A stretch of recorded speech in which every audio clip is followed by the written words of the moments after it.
Okuma biomisiede. Okuma biomisiede. Ebuma. Oame okusi. Ọlọ́gọ́mà okusi ọba ẹwọ́ dàmíọ́. Wẹ̀rí owó ọ̀pá yóò tàntàn. Orí owó ọ̀pá yẹ gẹ́lẹ́gẹ́lẹ́. Ó tàntàn náà evi arúgísó. Evi arúgísó orí ògì àmìẹ́. You know. Let me say for the very first time, Ogiamira talk way.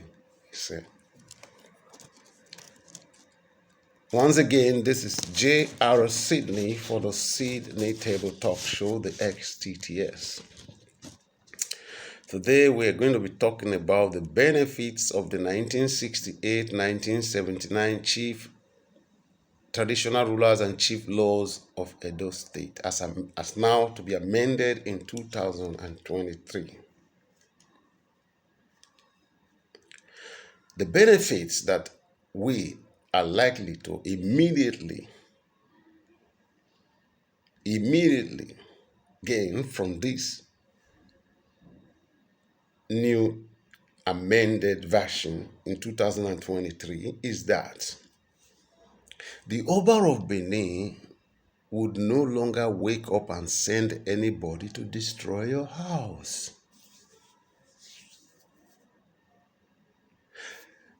The greater benefits, again, that those of you who come from oil producing areas in Edo South, you can now enjoy your royalties. Your money should be given back to you. Your wealth should be given back to you. That your wealth cannot be given to the Oba of Benin. Your wealth has to go to you, because these are international laws. We're talking about international conventions. Nigeria is signatory to these laws.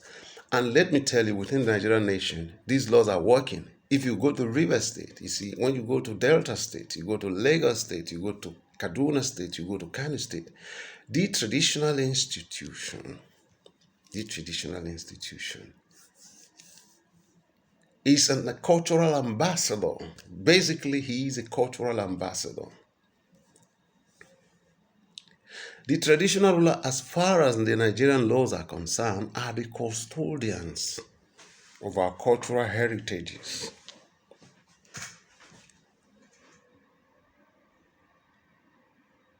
They should not have the power to take people's land.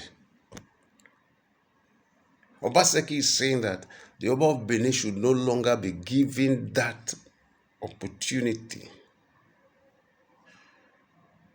to grab people's lands, to destroy people's houses, to physically assault people, making people to drink concoctions in his palace, making people to take oaths. This is what the new 2023 Edo State Traditional Rulers and Chief Laws are saying. If you are from Orowo village, the royalty from your oil company, majority of the royalty should be given to you, the Orowo people. Because the state gives the Oba of Benin a 5% quota that is given. All right? So your royalties, if you are from Egboko, where there's an oil company, the new laws of OBASEKI in 2023, they are putting you in that direction of independent, to be independent, to have the ability without being bullied by anybody, or dehumanized by anybody, or denigrated by anybody, or reduced to nothing by anybody before your royalties comes to you. Another benefit, it could be primary or it could be secondary, is that Your Enigies, who have turned themselves to land thieves, can no longer steal your lands. In 2023 amendment, no Enigi can ever go back selling the people's land. In the same law, the government says, I am recognizing this institution, this Enigi institution of the Oba of Benin, so that the government can supervise their activities. We are grumbling in Benin City because of our individual nature. Our first thinking and understanding is the profit that we are going to make individually before we talk of now community, collective, or getting at the people. These same new laws is giving you a better future. The future of the new or the Edo State 2023 chieftaincy law are: one, the Oba of Benin can no longer come and pull down your house with the pretext that that land belongs to him. Because the Oba of Benin does not have any land. For him to have a land, according to the Nigerian law, he has to have papers of lands. Okay, you have to have a paper to a particular land. So if you are the owners of the lands in Olegun, you should have a documented evidence that you, as the Oba of Benin, this is your land, there are survey plans, there are approvals and so on and so forth, but this is what the law says. So with Obaseki's reshaping this traditional institutions law, the Oba of Benin is now contained. There is no attempt to denigrate the Oba of Benin. There is only an attempt to make him realize, he the Oba of Benin, that we have laws. We do not live by his laws. We live by the laws of the state and the nation. Obaseki is not saying that whatever the Oba of Benin is getting should not be given to him. But what about Benin is saying that the 1968-1979 amendments, they made it very clear that every local government,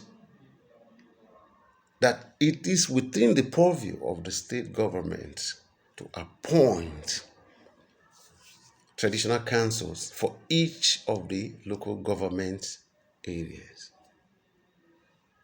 So what is wrong? We are all clamoring for restructuring. We have to restructure Nigeria. We have to restructure Nigeria. That's beautiful. I have no problems with that.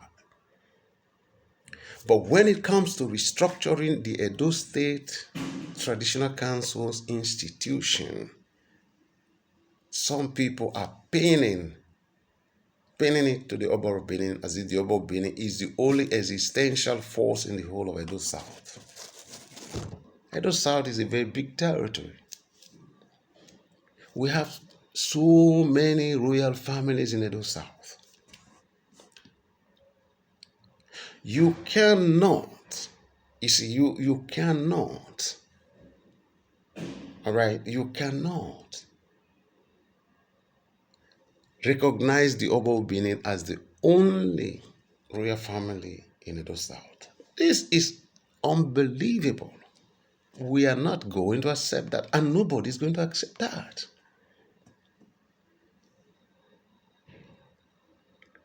These are the benefits. The benefit will make us stand up and fight for our rights, because we have a law now that, because of the publicity that has been given to this very particular situation, this law has been able, people for the first time, probably in Edo State, they have been able to see laws guiding their lives being updated to give them more reflections in the society. So nobody is going to succeed in stopping OBASEKI from implementing these laws, because the implementation only implies progress. There is nothing about the 1979 chieftaincy law that is against the Oba of Benin. The laws are for the people of Edo State. These laws regulate these people and the royal houses in the state. So there should be no secondarily other laws regulating these people.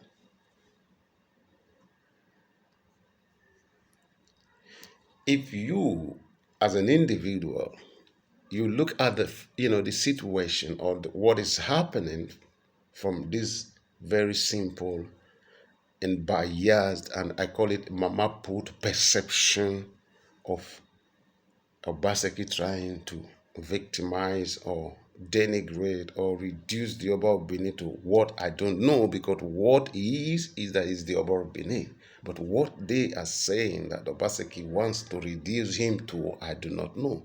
Because what I know that is the Oba of Benin, and what OBASEKI knows that he is the Oba of Benin.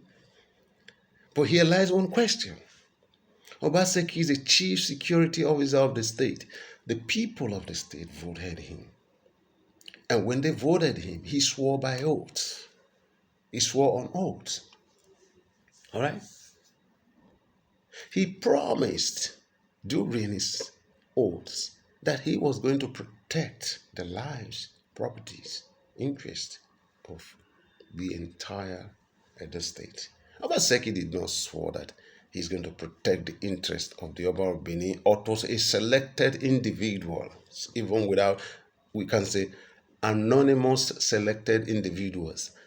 OBASEKI never swore today. It's about like 2 years old right away. I'm going to protect the people. I'm going to stand for them. So, but why are we now looking at this fight from the days of our OBASEKI to inauguration of OBASEKI? This is, look, we are in a different generation. Most of the things that you were told were all to sort of bring your understanding that OBASEKI's actions can be connected back to the days of our OBASEKI. Enogagase OBASEKI cannot be connected to our OBASEKI. In the days of our OBASEKI, those who spoke English in Benin, they were not up to 5.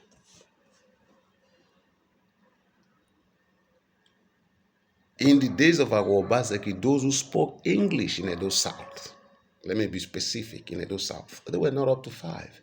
And most of these people were those who are connected to the Western government, the Western colonial, that is the current southwest of Nigeria. They were connected.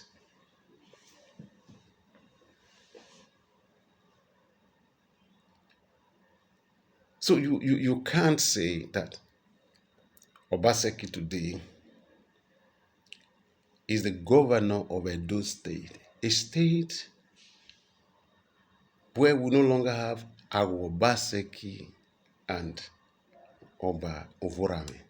But right now, what we have is Governor OBASEKI, and then we have Oba Eware II. So we have to deal with issues from the realities around us. We aren't going to go back to 1897. We are not going to go back there. The state made a law and OBASEKI was elected by the people as a representative. It is within, it becomes, it becomes an obligation. It is an obligation that OBASEKI must implement the laws as they are written. So what the Oba of Benin is saying by resisting is, I alone will survive. Forget about them. I alone should survive. So I should be the only one earning all the royalties. That's what Ewara is saying. These other people will always come begging me, and when I so deem it fit, I can give them something. But that is not what the law says. OBASEKI is trying to send us back to that tract. The law says that it is within the purview of the state government, okay, to inaugurate traditional councils in each of the local government areas. So what are you going to court for? Nothing. Look from the point of benefit. Don't look from OBASEKI to Obaewari II. Your connotations, you must focus it on what are the benefits of the actions of Governor Enogegase OBASEKI. Not OBASEKI against the Oba of Benin. No. You have to be conscious. You want to live a better life. The Oba of Benin does not know how you live. But the governor who knows how you live. He knows what you earn. You could buy an airplane.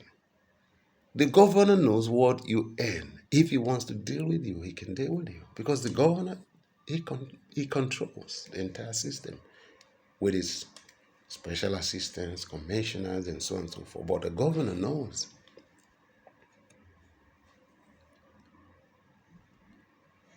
So let each and every one of us not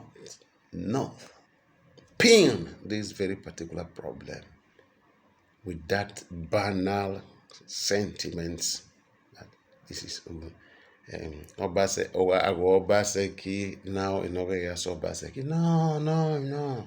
Let us come to reality, man. What are the benefits of this action? These benefits are huge. They are so immense that my words can't be enough to enumerate them.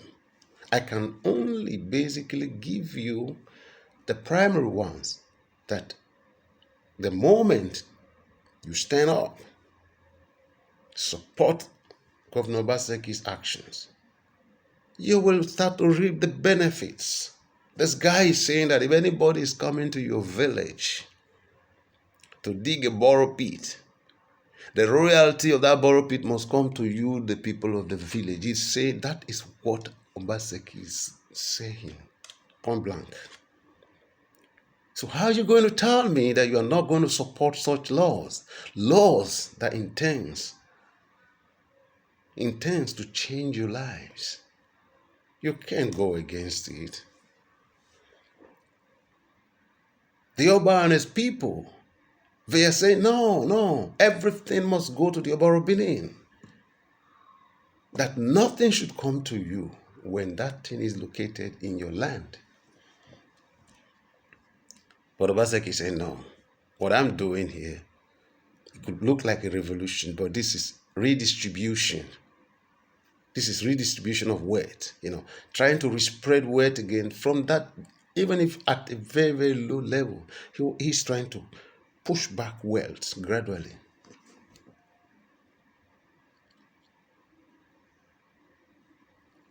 And what does the Oba Benin do with the money that's given to him? We don't know. When you criticize them, it's often seen as this guy, the enemy of the Oba Benin. But J.R. Sidney, do I need the Oba Benin as my friend? No. Can he be my enemy? No. Because I don't know him. He doesn't know me. I study his actions and I follow his public offenses and actions. All right? So please, there should be total solidarity to the governor of the state over this very particular action. Because we are looking at the actions from Edo South, but we have similar and little problems like that in Edo North and in Edo Central. But the actions of the governor right now is going to remove some of the basic problems that we've been having with these duke and dukedoms and chiefdom and blue doms, and so on and so forth. Stealing people's houses, using police to threaten his people, arbitrarily arrest of those who are against him. For one reason, lands, ladies and gentlemen, the land become a problem between this duke, chief, I don't know how they call them, Enigi and so on and so forth. They started selling people's land. When I was growing up in Benin, no Enigi sold the land of his village because the land never belonged to them. And because at that time, we were coming up we're going through a historical page where we saw how lands are regulated in the various societies in Edo South. The land belongs to individuals, families, and so on and so forth. There was never anywhere at any time that the lands, in my days when I was growing up, that the land belongs to the Oba of Benin. Nothing of that nature. None of these Enigis were selling people's lands. Most of them were working.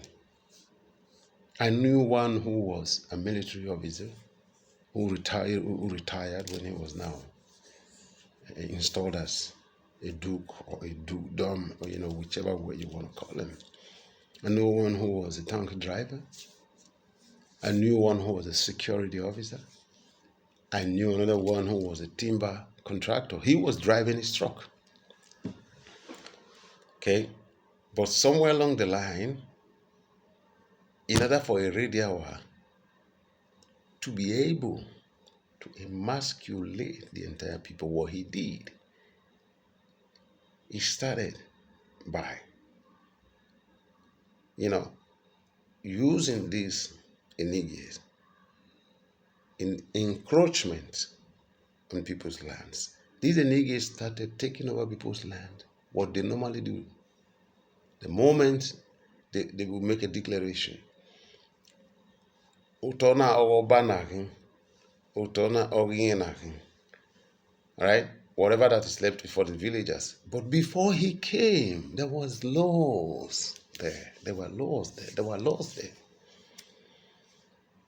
The people never had problem with Enigi selling their land in the 70s. If it happened, it's going to be very rare, but it never happened. To sort of attract that public discourse during my days. No, it never happened. The niggas were all working. The ones I knew, there were few who were selling lands, very few. That's exactly where they started the whole strategy. They started by using a few from some strategic positions to see how the people will react. So when the people were not reacting, then they started moving gradually into the various local government with a strategy where they now started selling people's land.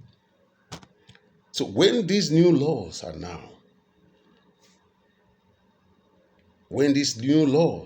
now into action, the Oba of Benin and his brothers can no longer come to you and say, this is my land, this is my house, this is my borough pit. No, please. The benefits are very, very, very, very, I don't know, they are something that we easily assimilate into the society. You think of it. If you have a borough pit in your village and the company that is exploring that borough pit is giving you royalties, the youths of the village is giving you people royalties and helping you in some of your little amenities or infrastructures, that would be good for you, and that will lead to your gradual growth, because some of you from that position can become businessmen, contractors, technicians, and a lot. It will generate sort of wealth. Wealth is going to generate wealth for you people. This is what OBASEKI is saying. No, let us redistribute the wealth. All right? The problem here in this state that we've never had the middle class as a matter of fact. The distance between the upper and the meaning. It's very, very wild. So actually, we've never had the middle class. Let us support Obaseki. Let us give him all our support. Obaseki should go ahead and implement the 1979 laws. And I would equally like to appeal once again to Governor Obaseki that the time has come for him to actually implement the 1968 laws, because it is still valid in the 1979 and it is going to be valid in 2023. We can understand one thing. When the Court of Appeal in Benin said that the MSNL of 1968 was still a valid law and that it is an instrument of office, meaning that the Ogiamie's title was an instrument of office. Now, whatever the judgment would finally come to say has nothing to do with the Ogiamie's title, because the judgment or the judge himself said, to the best of my knowledge, that law of 1968 is still a valid law and it is an instrument of office. So what the state should do is to kindly and please, for this, for the sake of justice, present the Ogiamie his type of office. Ogiamie has nothing to do with the Oba of Benin. The Oba of Benin is not the only traditional ruler in Nigeria. We have other traditional rulers. In Lagos State, within the local government of the Eleko of Eko, within his local government, we still have other traditional rulers. Live and let live, Obaiwari. Live and let live. Stop this your, I don't know how to call it, for a man who came to the heart of Europe and was an ambassador, to now go back to Nigeria and said he is Ogidiga II, that he would repeat the oral history that he was told about Ewari I. But of course, he would only repeat the parts of Ewari I that is of interest to him. The other part that is of no interest, he's not going to be an actor to that. He's going to be an actor to the part that is very, very interesting to him. Obaseki, the Almighty God will continue to bless him. You see, I am not a member of the binding and casting. God is your guidance and your protection. Ladies and gentlemen, G.R. Sydney once again for the Stts, the Sydney Table Talk Show. You're welcome.